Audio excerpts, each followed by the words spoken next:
Hello, my name's Roger and welcome to Super Retroville.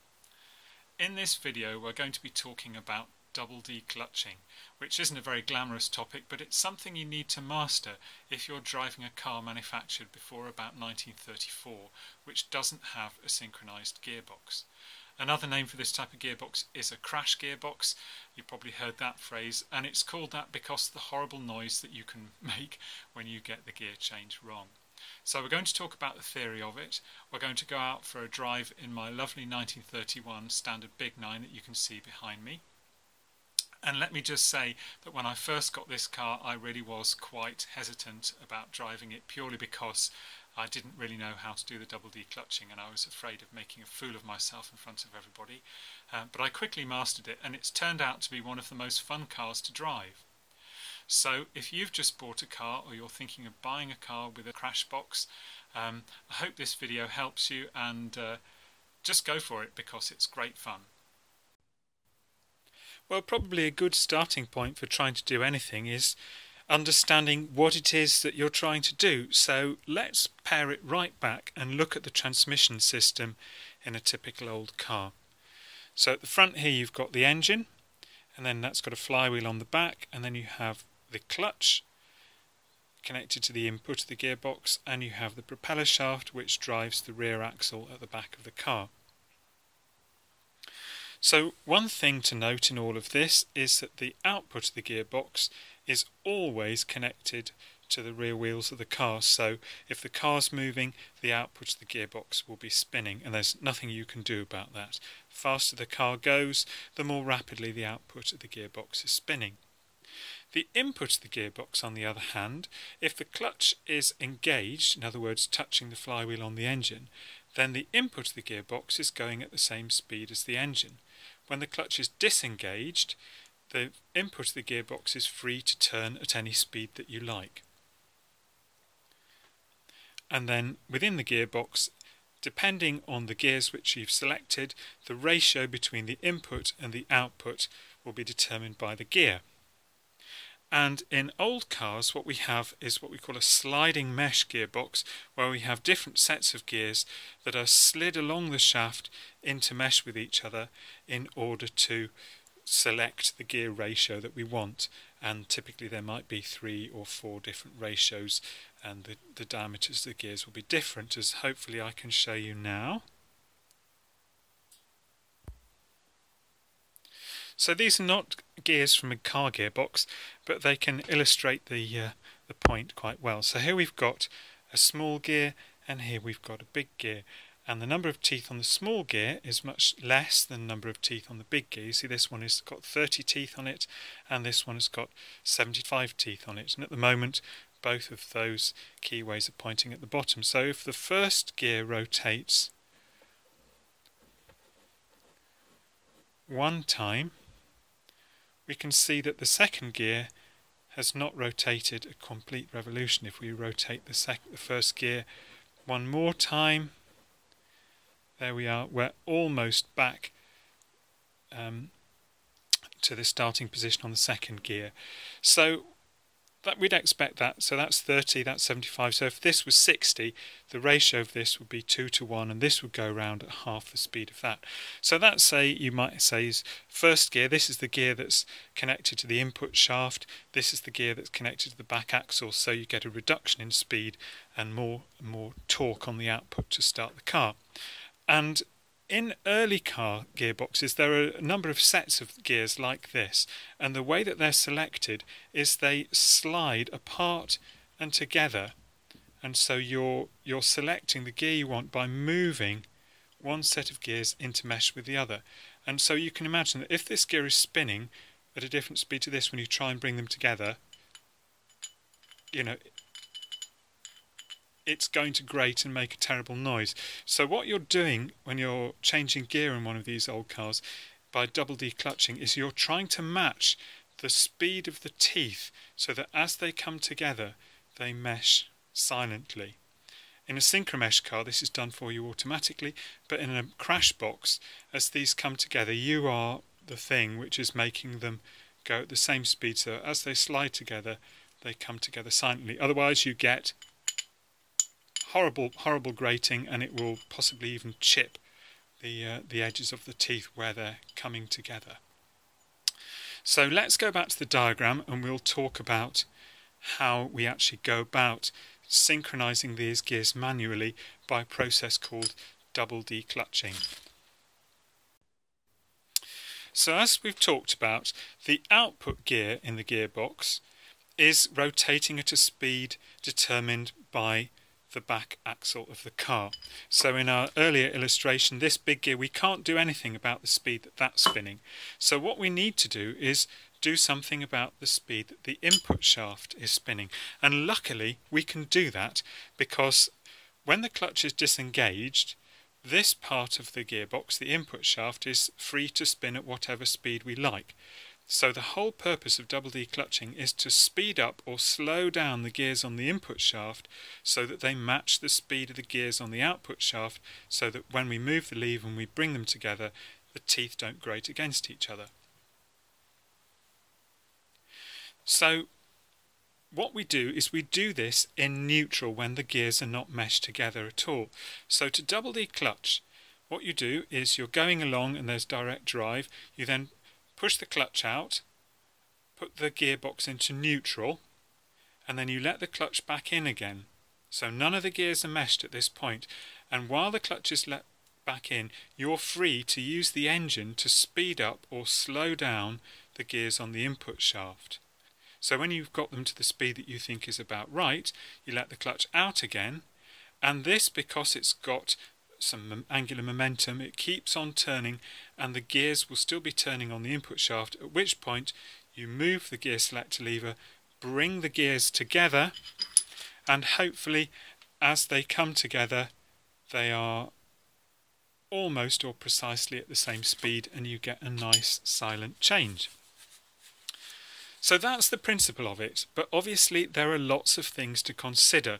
Like as soon as you push the clutch down here, the input shaft starts to slow down. Also, if the oil is cold in the gearbox, it'll slow down a lot more quickly than it would otherwise slow down. And also there's nothing to tell you automatically how fast this input shaft has to be rotating in order to make the gears mesh silently. But there is one trick to this which really helps.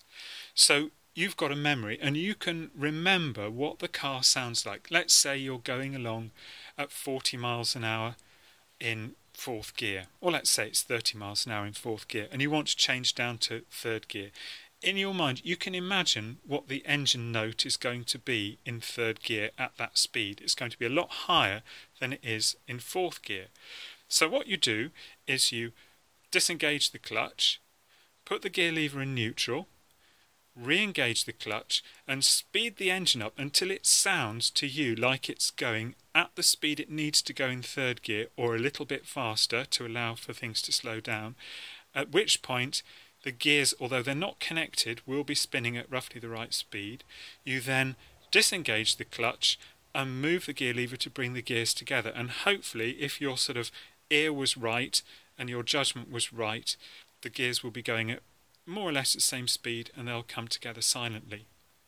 So that's changing down. So each time you go from a higher gear to a lower gear, you let the clutch out, put it into neutral, let the clutch in, speed up the gears, let the clutch out, put it into the gear, let the clutch back in again. And so that's why it's called double declutching. It's because this process that each time you change gear, you're letting the clutch out and back in again twice. It's quite difficult to describe. It's actually very quick to do, as you'll see in the video, and lots of things can go wrong if you do it too quickly or if you don't get the revs right. So there you go. Talking about changing third gear to fourth gear, when you change back into fourth gear, the engine is going to be going more slowly than it was in third gear. So what you have to do is slow the input shaft down so that when you engage the next gear, fourth gear, it's going slowly enough for the teeth to mesh silently. And there's two ways you can slow it down. You can just let the clutch out and you can just wait for this to spin down till it gets the right speed. Now, obviously, the speed it spins down at, the rate it spins down at, is not very easy to determine. But you can get it roughly right by knowing roughly how long to wait. Or what you can do is you can do the double declutching again, and you can basically use engine braking to slow this down. So the engine is spinning down, going slower, you let the clutch back into engagement again, and that effectively acts as a brake on this, slows it down to the lower speed that you need on the input gears. So that's a sort of theory of it. Obviously the practice is a lot harder, and it's a lot to think about when you're driving, especially when you're dealing with other road users and the prevailing road conditions. So let's get in the car and I'll show you some attempts. Some have gone well, some haven't gone well. I'll put a link in the description box below showing you a video of how a sliding mesh gearbox works.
Try and do some bad intention.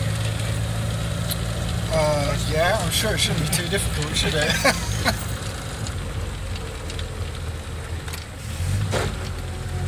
No good again. I think you're right, the changing down, you have got to be a lot slower than you think. Yeah, with the higher rev. Well, let's high rev also. Let's try it again here then on this corner.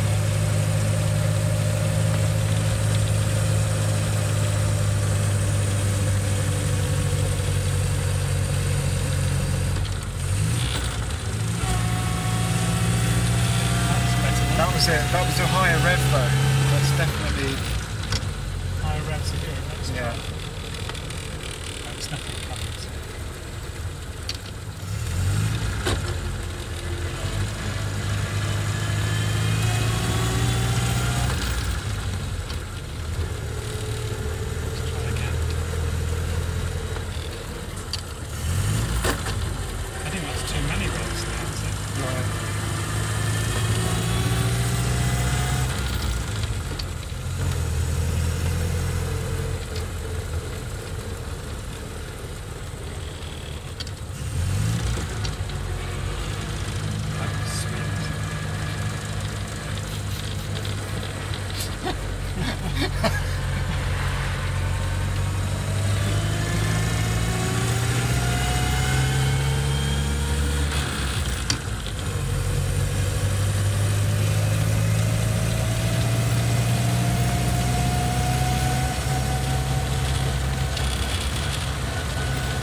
Just waiting at the time.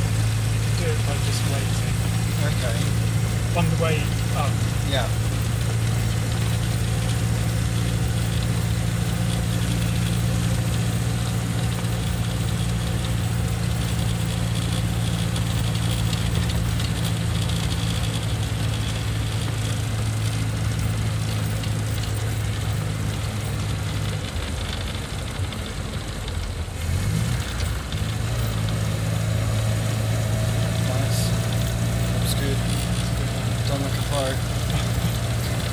Imagine you must feel a lot more connected to the car. Oh God. I mean, you really are part of the process. You are, yeah.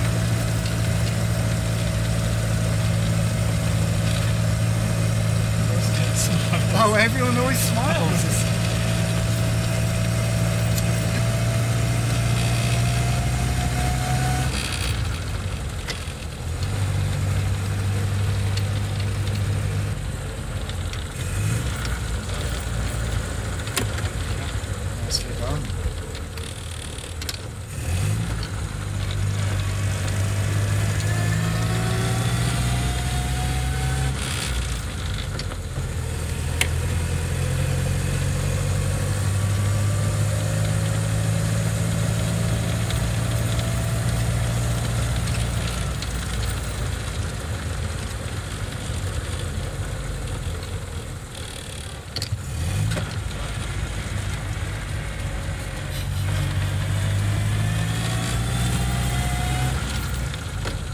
worse than playing the organ, isn't it?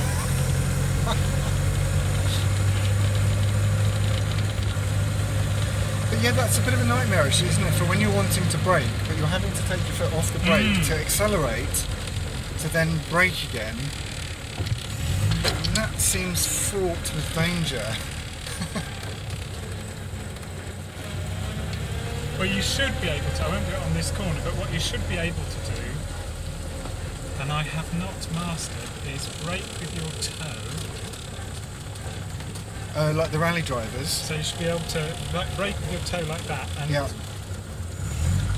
dip the clutch with the rest of it, or heel and toe, what they call it. Yeah, like the rally drivers do it with their I cannot do it yet.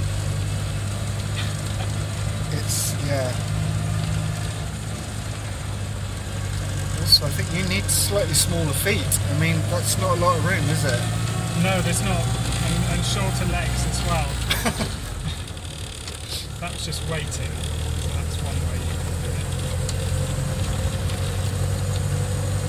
Yeah, I mean, I've got to wear these shoes because these are the only shoes that fit between the edge of the brake pedal and the accelerator. Oh, right, yeah, look at that.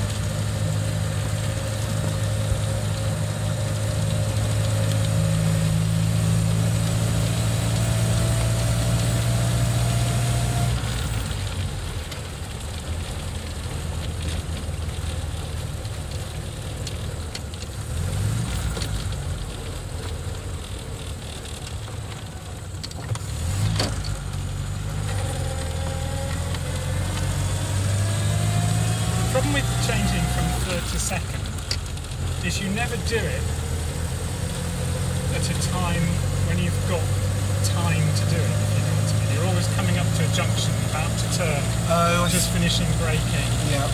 So you're always doing it. You know, like if you're going, say, third to fourth and fourth to third, you're motoring along, you know, you just sort of, just driving right, just change down. But if you're going to go into second, something else is going on at the same time. Something else is happening, yeah.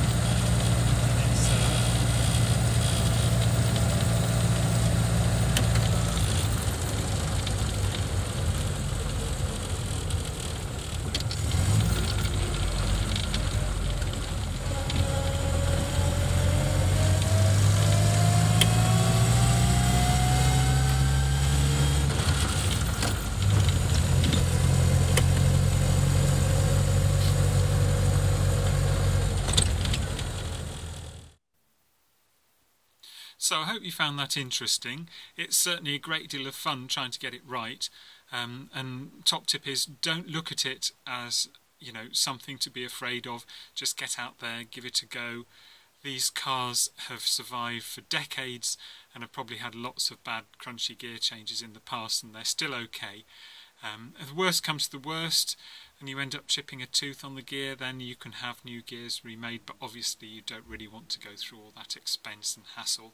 And yeah, so just get out there and enjoy it, basically. One final limitation that I have not really been able to solve is that sometimes when you're pulling away in heavy traffic, there just isn't time to wait to let the engine or the input shaft slow down, and there really isn't anything you can do about that. And really you just have to crunch it if needs must, if you really have to change quickly from first to second to pull away. It spoils the fun a little bit, and it sounds bad and it feels bad, but you know, if you can't avoid it, you can't avoid it. On commercial vehicles, what they actually have is a two-stage thing on the clutch. So you press the clutch down halfway and it disengages. You press the clutch down a little bit further and it actually applies a brake on the input shaft of the gearbox. So that's a way of actually forcing that to slow down more rapidly, which is quite cool, I think. I mean, I've never seen that on a family saloon car, but I suppose on a truck where everything is much bigger and heavier and slows down much more slowly, you really need that to get away. So yeah, that's it for now. I hope you've enjoyed it, and happy motoring.